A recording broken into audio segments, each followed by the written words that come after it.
Nchini Israel kumekuwa na tofauti kubwa ambayo imetokea kati ya Benjamin Netanyahu pamoja na baadhi ya mawaziri wake pamoja na masuala ya utawala mzima.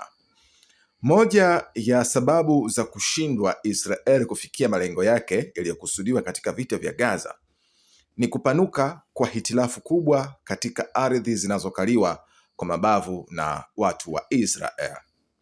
Vita vya utawala wa Kizayuni wa Israel dhidi ya ukanda wa Gaza vimefikia hatua nyeti katika anga ya ndani ya ardhi zinazokaliwa kwa mabavu za Palestina na Israel.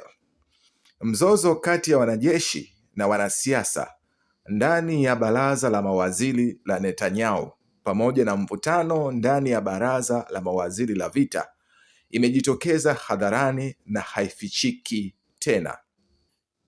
Yoav Gallant, waziri wa vita wa utawala wa Kizayuni wa Israel, anampinga waziwazi Benjamin Netanyahu ambaye ni waziri mkuu, hali inayoashiria kutokuaminiana zaidi pande hizo mbili ikilinganishwa na hapo awali.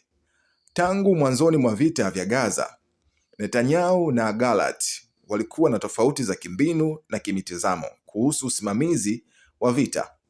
Lakini tofauti hizi zilikuwa za siri na zilidhihiri zaidi katika uhusiano wa pande mbili tu. Hivi sasa tofauti hizi sio siri tena, zimefikia katika vikao vya baraza la vita kuhusiana na matukio ya Gaza. Ripoti zinasema kuwa Netanyahu na Yoav Gallant huzungumza mara chache sana. Vilevile inasemekana kuwa waziri mkuu wa utawala Gassib wa Israel ana wasiwasi kuhusu mahusiano ya siri ya Gallant na maafisa wa ikulu ya White House. Na hata baadhi ya wapinzani wake katika shirika la ujasusi la Mossad. Inaonekana kuwa Netanyahu hana imani tena na waziri wake wa vita. Upande mwingine wa pengo hili umeonekana ndani ya baraza la mawaziri la vita. Gadi Eisenkot, mmoja wa wajumbe wakuu wa baraza la mawaziri la vita la utawala wa Kizayuni, alimshutumu Benjamin Netanyahu, waziri mkuu katili, kuwa hakuweka bayana malengo ya kijeshi ya Israel huko ukanda wa Gaza. Eisenkot, ambaye ametaka kufanyika uchaguzi mpya huko Israel, amesema kwamba wale wanaounga mkono fikra za kuangamizwa kikamilifu harakati za Hamas hawasemi ukweli. Kauli hii ya Eisenkot imetolewa katika hali ambayo kabla ya kumalizika miezi miwili ya vita vya Gaza, yeye na baadhi ya maofisa wa Kizayuni walidai kwamba inawezekana kuliangamiza kundi la Hamas na kuwa Netanyahu hakuwa akibabaisha kuhusiana na suala hilo. Hata hivyo, kutokufikiwa kwa malengo hayo ya waziri mpenda vita na muuaji wa watoto wa utawala haramu wa Israeli hakujaacha nafasi ya kumtetea hata kwa wapambe wake wa karibu kama Gadi Eisenkot.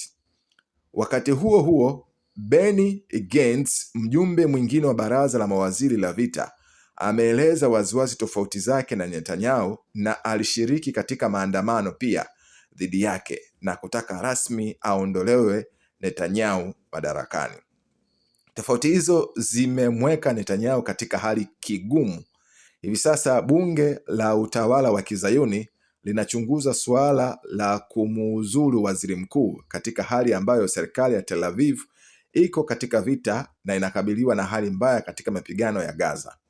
Ingawa ni jambo lililo mbali kuuzuliwa Netanyahu kupitia njia ya kumpigia kura ya kutokuwa na imani naye bungeni katika kipindi kifupi, lakini jambo hili linaweza kuwa mwanzo wa kumalizika maisha ya kisiasa ya chinja ya huyo ama na hao watu wa Gaza na washirika wake. Mchakato wa kura ya kutokuwa na imani na Netanyahu inahitaji angalau kura 61 za wanachama wa Knesset, wakati muungano wa serikali ya Netanyahu ina wingi wa viti 64. Hata hivyo, baadhi ya wanachama wa chama cha Likud wamemtema Netanyahu na wanataka aondolewe katika nafasi ya waziri mkuu. Inaonekana kwamba suala hilo ni kengele ya hatari kwa baraza la mawaziri la Netanyahu.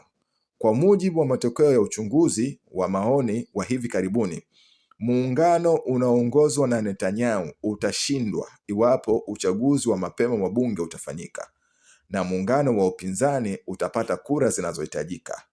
Uchunguzi huo wa maoni umeonyesha kuwa Benny Gantz, waziri wa zamani wa vita na mjumbe wa sasa wa baraza la mawaziri la vita la Israeli, ana nafasi nzuri zaidi ya kuchukua kiti cha waziri mkuu cha Benjamin Netanyahu.